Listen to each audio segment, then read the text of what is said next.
In 1940, during the Second World War, the north coast of France has turned into a trap.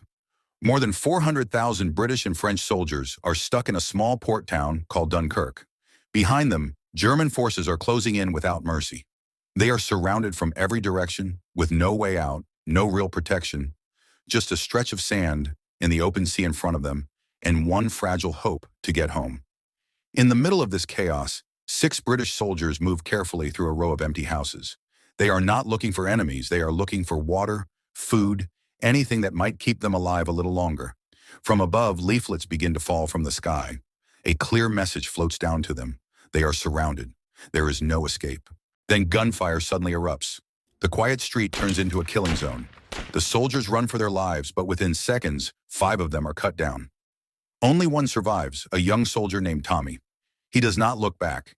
He sprints toward the defensive lines of the Allies on the other side. At the edge of town, Allied troops are holding a makeshift line, trying to slow the German advance. But everyone knows this battlefield is already lost. Tommy keeps running until he reaches the beach, and there the sight is overwhelming. A sea of soldiers stretches along the shore, all of them staring out at the water, waiting for rescue ships that might never arrive. Hope feels distant. Welcome to Dunkirk. Among them, one man is bent over in the sand, quietly bearing an unnamed body. That soldier is Gibson. Tommy approaches him. They do not need to speak to know what the other wants. Like everyone else on that beach, they just want to get home alive. Suddenly, a distant rumble cuts through the air. The sound of aircraft grows louder, coming closer. Moments later, 3 German bombers dive down toward the beach. Bombs begin to fall. The soldiers throw themselves flat on the sand as explosions rip through the shoreline. When the bombing finally stops, the survivors climb back to their feet and form up again, still hoping their turn will come to board an evacuation ship. It is then that Tommy and Gibson notice a dying soldier lying alone on a stretcher, abandoned in the chaos. His body is weak, his eyes barely open. They know that the only ship certain to depart is the hospital ship, a vessel reserved for the badly wounded and the dying, bound for England. With no real plan and no other choice, Tommy and Gibson pretend to be medics. They grab the stretcher and carry the soldier toward the pier, hoping that by posing as medical staff, they can get themselves onto that ship as well. They push forward at a fast pace, weaving through the long lines of soldiers waiting for their turn.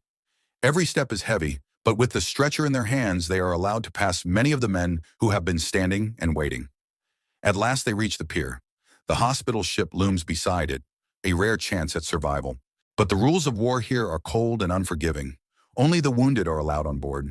Tommy and Gibson are forced off the gangway and driven back as the ship slowly pulls away from the pier. They still refuse to give up. In their desperation, they climb down and hide beneath the wooden structure of the pier, waiting for another opportunity. From this hidden spot, Tommy overhears 3 British officers talking about something regular soldiers are not meant to hear. They want to save everyone, but the reality is brutal. Ships are running out, and time is slipping away. Only 40,000 men will be evacuated. The rest, out of the 400,000 stranded on the beach, will be left behind. Tommy understands now that their fate depends on something close to a miracle. He barely has time to process this before the sky begins to shake again. German bombers return, diving toward the last large hospital ship still in the water. Bombs are released, racing toward their target. Within seconds, the ship is hit, catches fire, and begins to sink. Soldiers throw themselves into the sea, swimming away from the burning wreck.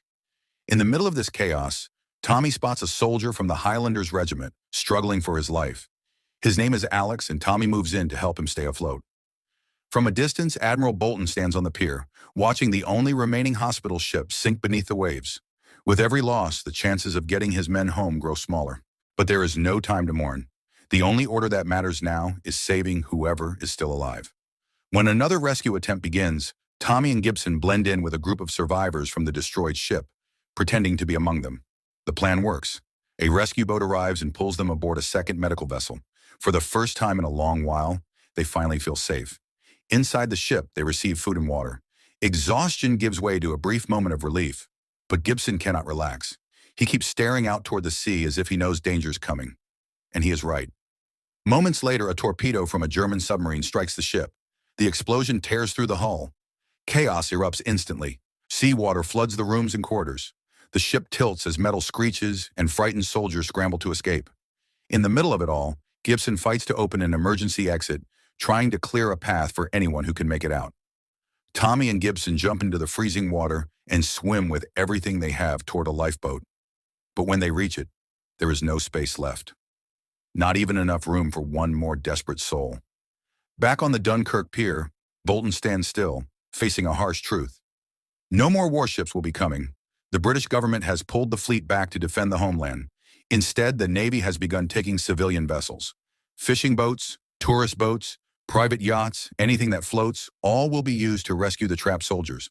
Among hundreds of cooperating citizens, one man chooses a different path. A civilian sailor named Mr. Dawson sets out before the military can take his boat. With him are his son Peter and, unexpectedly, a young boy named George who slips aboard without permission. Their small boat, the Moonstone, heads across the channel toward Dunkirk. Along the way, Dawson spots a thick cloud of black smoke rising in the distance. Without hesitation, he changes course. When they arrive, all that remains is the burnt wreck of another destroyed ship. Sitting on the tilted deck is a lone soldier named Murphy. His hands tremble, his face is pale, and his eyes are empty. Peter throws him a rope and pulls him aboard. Murphy says nothing. He sits silently on the floor, completely overwhelmed by the trauma he has survived. George tries to calm him by offering a cup of tea, but the soldier is too shaken to understand kindness. Fear has taken full control. As the Moonstone continues through the fog, Murphy finally realizes where the boat is heading. Back toward Dunkirk. Panic takes over. He pleads for them to turn around and return to England. Dawson understands. Murphy has just escaped that nightmare, and now he is being brought right back to it, but Dawson refuses to turn away. He knows there are thousands waiting for help, and time is running out. In the end, Murphy is locked below deck as the boat pushes forward toward the war zone. Before long, the tension aboard the Moonstone begins to rise. Murphy, still traumatized and unable to process what is happening, becomes overwhelmed with fear. He refuses to continue forward and insists they turn back. What starts as panic quickly escalates. In his frantic state, he lashes out, and George is accidentally knocked to the floor. His head hits hard. Blood begins to run down his temple. When George finally wakes up, his eyes are open, but he can no longer see. Even with the shock and fear on board, the Moonstone keeps moving forward. Ahead of them are hundreds of thousands of men still waiting for rescue. High above the channel, 3 Spitfire fighter planes cut through the sky. These pilots are the only line of defense protecting the evacuation route from enemy aircraft. The squad consists of Ferrier, Collins, and their leader, known by the call sign Fortis 1. Their radios crackle with orders, reminding them to maintain altitude. But almost immediately, the sound of other engines fills the air. 2 German fighters break through the clouds and attack without hesitation. The air battle begins. Ferrier manages to shoot one of the enemy planes into the sea, but the victory is short-lived. Communication with their squad leader suddenly goes silent.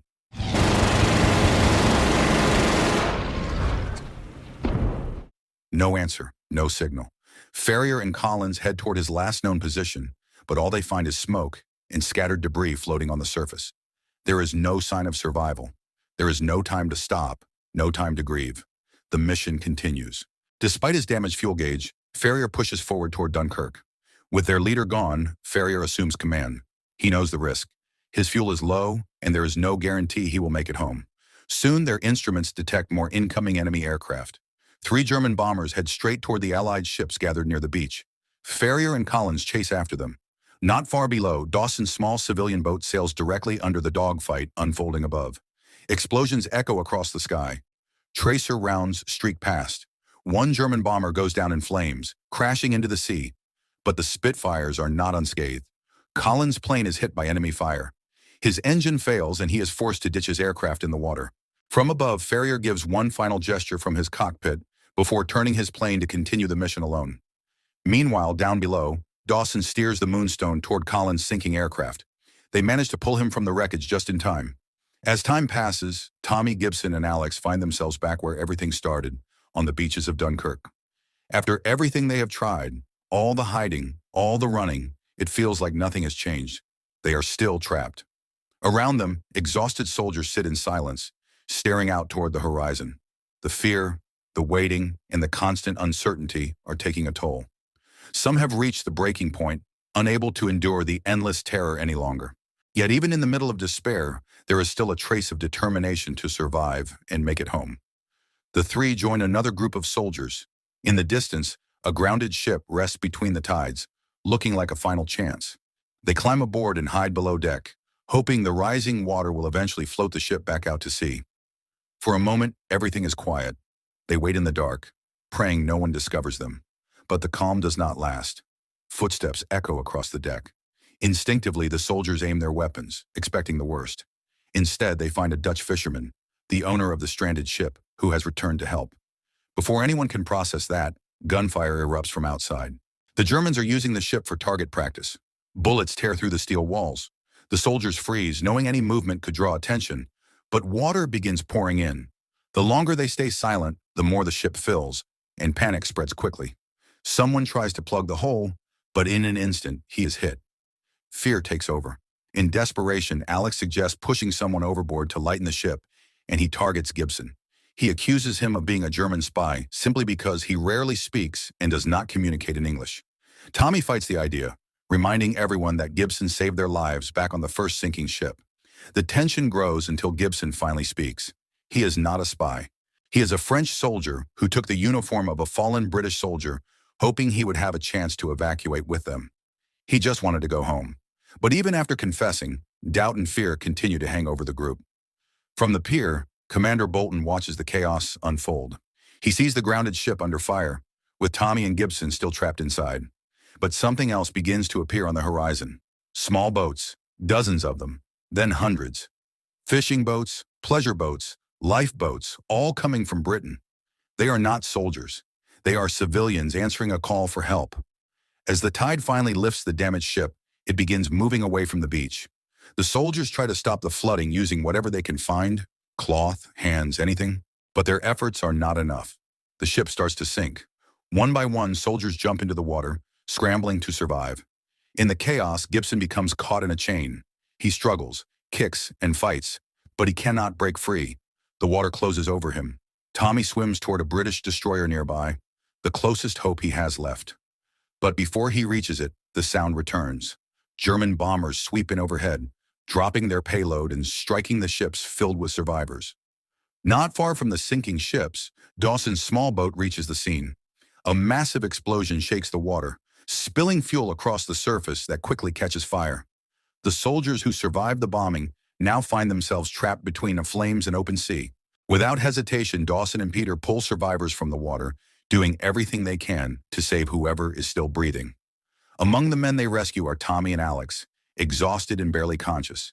But the rescue comes with heartbreak. George does not survive. His head injury was too severe.